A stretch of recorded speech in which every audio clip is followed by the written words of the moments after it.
দুইটা কথা সব সময় মনে রাখবে। কোন দুইটা কথা স্যার? যে ঈদ উল ফিতরে বড় পর্দায় মুক্তি পাচ্ছে তামিম নূর নির্মিত নতুন চলচ্চিত্র বনলতা এক্সপ্রেস।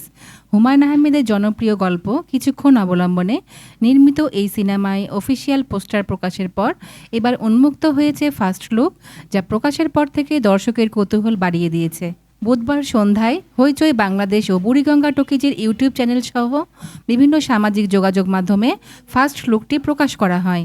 ফার্স্ট লুকে দেখা যায় নস্টালজিক এক রেল স্টেশনের আবহ, ট্রেন যাত্রার ভেতর দিয়ে ধীরে ধীরে পরিচয় করিয়ে দেওয়া সিনেমার বিভিন্ন চরিত্রের সঙ্গে। এই যাত্রায় সহযাত্রী হয়েছেন মোশাররফ করিম, চঞ্চল চৌধুরী, জাকিয়া বাড়ি মামু, আজমেরি হক বাঁধন, ইন্তেখাব দিনার, শ্যামল মাওলা, সাবিলা নূর ও শরীফুল রাজ সহ আরও অনেক তারকা ও নতুন মুখ। ফার্স্ট লুকে সাবিলা নূরকে দেখা গেছে একেবারে সাধারণ বাঙালি নারীর চরিত্রে। চঞ্চল চৌধুরী অভিনয় করেছেন একজন মন্ত্রীর ভূমিকায়, আর তার স্ত্রীর চরিত্রে রয়েছেন আজমেরি হক বাঁধন। অন্যদিকে শরীফুল রাজকে দেখা যাবে একজন চিকিৎসকের চরিত্রে। এছাড়া মোশাররফ করিমের চরিত্রেও থাকছে ভিন্নতা। প্রথম ঝলকে ব্যবহার করা হয়েছে তার অভিনীত জনপ্রিয় সিরিজ মহানগর এর সংলাপ, যা দর্শকের জন্য বাড়তি চমক ও হাসির উপাদান যোগ করেছে। নির্মাতা তামিম নূর বলেন, হুমায়ুন আহমেদের গল্পে মানুষের অনুভূতি, নিঃশব্দ যন্ত্রণা ও গভীর মানবিকতা জড়িয়ে থাকে।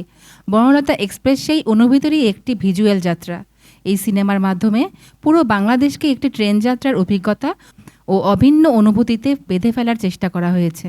ঈদ উল ফিতরে দেশের প্রেক্ষাগৃহে মুক্তির পাশাপাশি আন্তর্জাতিকভাবেও আগামী 3 এপ্রিল থেকে সিনেমাটি প্রদর্শিত হবে। Dalia Parvin, Inter TV.